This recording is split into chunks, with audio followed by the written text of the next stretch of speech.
அறிவும் அருள்வாக்கு காணொளி நேயர்களுக்கு வணக்கம். சென்ற வாரம் யூதாவில் அத்தலியாவின் ஆட்சியும் அழிவும் பற்றி நாம் சிந்தித்தோம். இந்த வாரம் யூதா அரசர் யோவாசின் ஆட்சி மற்றும் இஸ்ரேலின் அரசர் யோவாசின் ஆட்சி பற்றி நாம் சிந்திப்போம்.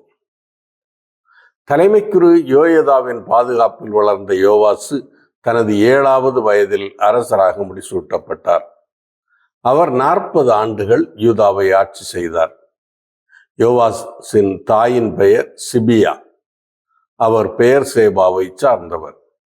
சிறு வயதிலேயே அரசராக முடிசூட்டப்பட்டதால் அவரை வளர்த்த குரு யோயதாவின் வழிகாட்டுதலில் அவர் ஆட்சி செய்தார். குரு யோயதாவின் வாழ்நாள் முழுவதும் யோவாசு ஆண்டவர் பார்வையில் நேரியன செய்தார் என குறிப்பிடப்படுகிறது.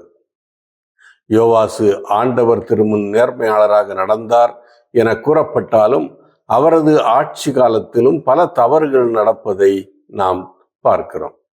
உதாரணமாக, எருசலேம் கோவில் கட்டப்பட்ட பின் மக்கள் எருசலேம் கோவிலில் ஆண்டவருக்கு பலி செலுத்த வேண்டும், அவரை வழிபட வேண்டும் என்ற நியதி இருந்தது. ஆனாலும் ஏராளமான மக்கள் அதை பின்பற்றவில்லை. மக்கள் தொடர்ந்து தொழுகை மேடுகளில் பலியிட்டு கொண்டும் தூபங்காட்டிக் கொண்டும் வந்தார்கள் என கூறப்படுகிறது. யோவாசு அதை தடுத்து நிறுத்துவதற்கு முயற்சிகள் எடுக்கவில்லை. யோவாசுக்கு முன் யூதாவை ஆட்சி செய்த அரசர்களான யோசபாத்து, ஆசா போன்றோரின் ஆட்சியிலும் மக்கள் தொழுகை மேடுகளில் ஆண்டவரை வழிபட்டார்கள் என பார்க்கிறோம். எருசலேம் கோவில் கட்டப்படும் முன் மக்கள் தொழுகை மேடுகளில்தான் ஆண்டவரை வழிபட்டு வந்தார்கள். எனவே தொழுகை மேடுகளில் ஆண்டவரை வழிபடுவதில் தவறில்லை என அவர்கள் நினைத்து தொடர்ந்து ஆண்டவரை தொழுகை மேடுகளில் வழிபட்டு வந்திருக்கலாம். அரசர் யோவாசு தனது ஆட்சி காலத்தில் எருசலேம் கோவில் தொடர்ந்து பழுது பார்க்கப்பட வேண்டும், முறையாக பராமரிக்கப்பட வேண்டும் என விரும்பினார். குரு யோயதாவின் தலைமையில் கோவிலில் பணி செய்த குருக்களிடம் அந்த பொறுப்பை ஒப்படைத்தார். கோவிலுக்கு பல்வேறு வழிகளில் வருமானங்கள் வந்தன. குறிப்பாக கோவிலுக்கென வரிப்பணம் வசூலிக்கப்பட்டது. பக்தர்கள் நேர்ச்சையாக பணம் செலுத்தினார்கள். தன்னார்வ காணிக்கையாக மக்கள் பணம் செலுத்தினார்கள். மேலும் காணிக்கையாக பணம் வந்தது. இவ்வாறு வருகின்ற பணத்தை எல்லாம் குருக்கள் சேகரித்து கோவிலை பழுது பார்க்க வேண்டும், பராமரிக்க வேண்டும் என அரசர் குருக்களுக்கு கட்டளையிட்டிருந்தார். ஆனால் குருக்கள் அந்த பணியை செய்யவில்லை என பார்க்கிறோம். யோவாசு அரியணை ஏறிய 23ஆம் ஆண்டு வரை குருக்கள் கோவிலை பழுது பார்க்கவே இல்லை என பதிவு செய்யப்பட்டுள்ளது.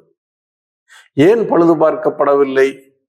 குருக்கள் மக்களிடமிருந்து பெற்ற பணத்தை அபகரித்து விட்டார்களா? கோவில் பணிகளுடன் பழுது பார்க்கும் பணிகளை அவர்களால் செய்ய முடியவில்லையா? காரணங்கள் எதுவும் நமக்கு தெரியவில்லை. கோவில் பராமரிப்பு பணிகள் நடக்காததால் அரசர் புதிய முயற்சிகளை எடுக்கிறார். தலைமைக்குரு யோயதாவையும் கோவிலில் பணி செய்யும் ஏனைய குருக்களையும் அழைத்து அவர்களை கோவிலை ஏன் பழுது பார்க்கவில்லை என கேட்கிறார். கோவிலுக்காக மக்கள் தருகின்ற பணத்தை வாங்கி வைத்து கொள்ளாமல் கோவிலை பழுது பார்ப்பதற்காக கொடுத்துவிட கூறுகிறார். கோவிலை பழுது பார்ப்பதற்காக ஒரு மாற்று ஏற்பாடு செய்யப்படுகிறது. அதன்படி பழுது பார்க்கும் பணியை குருக்கள் செய்ய மாட்டார்கள். மக்களிடமிருந்து வருகின்ற பணத்தையும் அவர்கள் பெற்றுக்கொள்ள மாட்டார்கள். குருக்களுக்காக ஒதுக்கப்பட்ட அவர்களுக்கு உரிமையான குற்ற நீக்க பலிக்கான பணமும் பாவம் போக்கும் பலிக்கான பணமும் மட்டுமே குருக்கள் பெற்றுக்கொள்வார்கள். கோவிலின் நுழைவாயிலில் ஒரு பணப்பெட்டி வைக்கப்பட்டது. கோவிலுக்கு வருகின்ற பணம் அனைத்தும் அந்த பெட்டியில் சேகரிக்கப்பட்டது. மேலும் கோவில் பழுது பார்க்கும் பணிகளை மேற்பார்வையிடுவதற்காக ஒரு குழு உருவாக்கப்பட்டது. கோவிலின் நுழைவாயிலின் அருகில் வைக்கப்பட்டிருந்த பணப்பெட்டியில் சேகரிக்கப்படும் பணமெல்லாம் கோவில் பழுது பார்க்கும் வேலைகளை கண்காணிப்பதற்காக உருவாக்கப்பட்டுள்ள குழுவிடம் சேர்க்கப்படும். அவர்கள் கோவிலில் சிதைந்த இடங்களை பழுது பார்ப்பதற்கு தேவையான தச்சர்கள், கொத்தனார்கள், சிற்பிகள், கல்வெட்டுவோர் ஆகியோரை நியமித்து பழுது பார்க்கும் வேலைகளை மேற்பார்வையிடுவார்கள். மேலும் கோவிலை பழுதுபார்ப்பதற்கு தேவையான மரங்கள், பொழிந்த கற்கள் ஆகியவற்றை அவர்களே வாங்குவார்கள். கோவில் பழுதுபார்ப்பதற்கு தேவையான அனைத்து வேலைகளையும் அவர்களே கண்காணிப்பார்கள். இவ்வாறு கோவில் பழுதுபார்க்கும் பணிகளும் பராமரிப்பு பணிகளும் சிறப்பாக நடைபெற்றன. கோவில் பழுதுபார்க்கும் பணியை மேற்பார்வையிட்ட குழுவினர் கோவிலுக்கென வந்த பணத்தை பழுதுபார்க்கும் பணிக்காக மட்டுமே செலவிட்டனர். பணத்தை கையாள்வதில் உண்மை உள்ளவர்களாக நாணயத்துடன் நடந்து கொண்டனர். யூதாவை அரசன் யோவாசு ஆட்சி செய்த காலத்தில் சிரியாவை அசாயேல் ஆட்சி செய்து வந்தான். அசாயேல் பெலிஸ்தியர்களின் நகரமான காத்து நகரோடு போரிட்டு அதை கைப்பற்றுகிறான். அதன்பின் யூதாவையும் தாக்க முயற்சிக்கிறான். எருசலேமின் மீது படையெடுத்து வருகிறான். பெலிஸ்தியர்களுடன் ஒப்பிடுகையில் யூதா வலிமை குன்றிய நாடு. எனவே யோவாசு அச்சப்படுகிறார். அசாயேலை எதிர்த்து போரிட அவர் துணியவில்லை. அசாயேலுடன் சமரசம் செய்து கொள்ள விரும்புகிறார். அதற்காக ஆண்டவரின் இல்லம் மற்றும் அரச மாளிகை கருவூலங்களில் வைக்கப்பட்டிருந்த தங்கம், வெள்ளி அனைத்தையும் அசாயேலுக்கு கொடுக்க முன்வருகிறார். கருவூலங்களில் வைக்கப்பட்டிருந்த தங்கம் அனைத்தும் யோவாசின் முன்னோர்களான அரசர்கள் யோசபாத்து, யோராம், அகசியா ஆகியோரின் காலங்களில் அவர்களால் ஆண்டவரின் இல்லத்திற்கு காணிக்கைகளாக கொடுக்கப்பட்டவை. விலை மதிப்பற்ற தங்கம், வெள்ளி அனைத்தையும் பெற்ற அசாயேல் எருசலேமை விட்டு திரும்பிச் செல்கிறான். இதனால் எருசலேம் பாதுகாக்கப்படுகிறது. ஆனால் யோவாசின் செயல்கள் அவருடைய அலுவலர்களுக்கு ஏற்றுக்கொள்ளும்படியாக இல்லை. எனவே அவருக்கு எதிராக அவரது அலுவலர்களே சதி செய்கின்றனர். பெத்மில்லோ என்னுமிடத்தில் அவரை கொல்கின்றனர். அவருக்கு பிறகு அவரது மகன் அமத்சியா அரசனாக அரியணை ஏறுகின்றார். யூதா அரசன் யோவாசின் காலத்தில் இஸ்ரேலில் ஏகு, யோவகாசு மற்றும் யோவாசு ஆகியோர் ஆட்சி செய்தனர். யோகுவின் காலத்திற்கு பிறகு அவரது மகன் யோவகாசு இஸ்ரேலில் அரசனானான். யோவகாசு இஸ்ரேலில் 17 ஆண்டுகள் ஆட்சி செய்தான். இணைச்சட்ட ஆசிரியர்களின் பார்வையில் யோவகாசு தீயவனாகவே கணிக்கப்படுகிறான். ஏனெனில் இஸ்ரேலின் முதல் அரசனான யெரொபோவாமின் பாதையிலேயே அவனும் சென்றான். பெத்தேலிலும் தானிலும் தொடர்ந்து வழிபாடுகள் நடந்தன. யோவகாசு ஆண்டவரின் பார்வையில் தீயவற்றையே செய்தான். அதனால் ஆண்டவரின் தண்டனைக்கும் உள்ளானான். யோவகாசின் ஆட்சி காலத்தில் சிரியாவின் மன்னன் அசாயேல் மற்றும் அவரது மகன் பெனதாது ஆகியோர் தொடர்ந்து இஸ்ரேல் மீது போர் தொடுத்தனர். இஸ்ரேலை தங்கள் கட்டுப்பாட்டில் வைத்திருக்க முயற்சித்தனர்.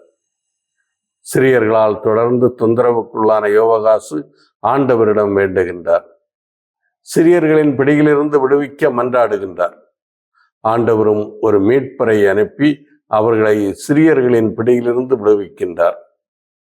ஆண்டவர் அரசன் யோவகாசையும் இஸ்ரேல் மக்களையும் சிரியர்களின் கைகளிலிருந்து விடுவித்தாலும் அவர்கள் வலிமை குன்றியவர்களாகவே இருந்தார்கள்.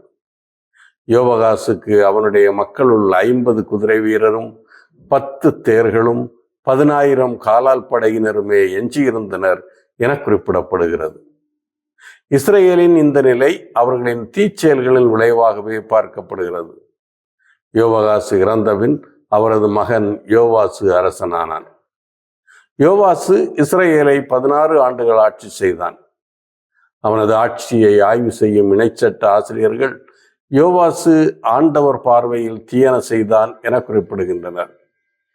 ஏனெனில் இஸ்ரேலின் முதல் அரசனான யெரொபோவாமின் பாவத்தை அவனும் தொடர்ந்து செய்கின்றான். அதாவது பெத்தேலிலும் தானிலும் பொற்கன்று குட்டிகள் வழிபாடு தொடர்ந்து நடைபெறுகிறது. யோவாசின் பிற செயல்களை பற்றி குறிப்பிடும் ஆசிரியர் அவன் யூதாவின் அரசன் அமத்சியாவுடன் போரிட்டதாகவும் அப்போது அவன் பேராற்றலை வெளிப்படுத்தியதாகவும் குறிப்பிடுகின்றார். யோவாசு ஆட்சியில் இருந்த காலத்தில் இறைவாக்கினர் எலிசா நோய்வாய்ப்பட்டு சாக கிடந்தார். அப்போது அரசன் யோவாசு அவரை சந்திக்க செல்கின்றான். எலிசாவை பார்த்ததும் யோவாசு, என் தந்தையே, இஸ்ரேலின் தேரே, அந்த தேரின் பாகனே என கூறி அழுகின்றான். எலிசா அரசனிடம் சிரியாவுக்கு எதிராக போரிட்டு வெல்வதற்கு ஆண்டவர் அவனுக்கு வாய்ப்பு அளித்திருப்பதாக கூறுகின்றார். எலிசா அரசனிடம் தனது வில்லையும் அம்புகளையும் எடுத்து வில்லை வளைத்து கீழ்ப்பக்கம் உள்ள பலகணியை திறந்து அதன் வழியாக ஒரு அம்பை எய்யும் என கூறுகின்றார். யோவாசு அவ்வாறே செய்கின்றார். எலிசா அவரிடம், அது ஆண்டவரது மீட்பின் அம்பு, சிறியர் மீது கொள்ளவிருக்கும் வெற்றியின் அம்பு.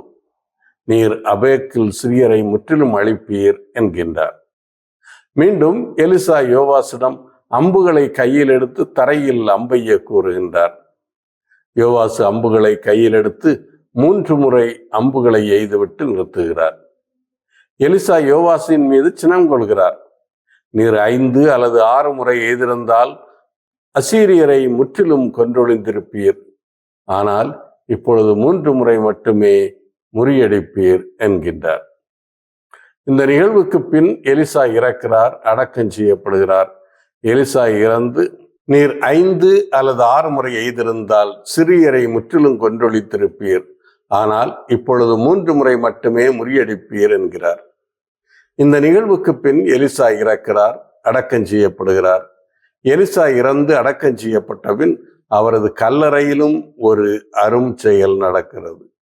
இளமேரிற் காலத்தில் மோவாபிய கொள்ளை கூட்டத்தினர் இஸ்ரேலில் கொள்ளையடிப்பதற்காக வருகின்றனர். அவர்கள் எலிசா அடக்கம் செய்யப்பட்ட கல்லறை இருந்த இடம் வழியாக வந்தபோது இறந்த ஒருவனை அடக்கம் செய்ய வந்தவர்கள் கொள்ளை கூட்டத்தினரை கண்டு அஞ்சி இறந்தவனின் பிணத்தை எலிசாவின் கல்லறை மீது போட்டுவிட்டு ஓடிவிடுகின்றனர். இறந்தவனின் உடல் எலிசாவின் எலும்புகளின் மேல் பட்டவுடன் இறந்தவன் உயிர் பெற்று எழுந்து நிற்கின்றார். இறைவாக்கினர் எலிசாவின் இறப்பிற்கு பிறகு இஸ்ரேலுக்கும் சிரியாவுக்கும் இடையில் போர் மூழ்கிறது. யோவாசின் தந்தை யோவகாசு இஸ்ரேலில் அரசனாக இருந்தபோது சிரியாவின் மன்னன் இஸ்ரேலின் பல நகரங்களை கைப்பற்றியிருந்தான். இஸ்ரேலை தொடர்ந்து அசாயேல் துன்புறுத்தி வந்தான். ஆண்டவரின் துணை இஸ்ரேலுக்கு இருந்ததால் இஸ்ரேல் முழுமையாக அழிக்கப்படவில்லை. இப்போது சிரியாவின் மன்னனாக இருந்த அசாயேலின் மகன்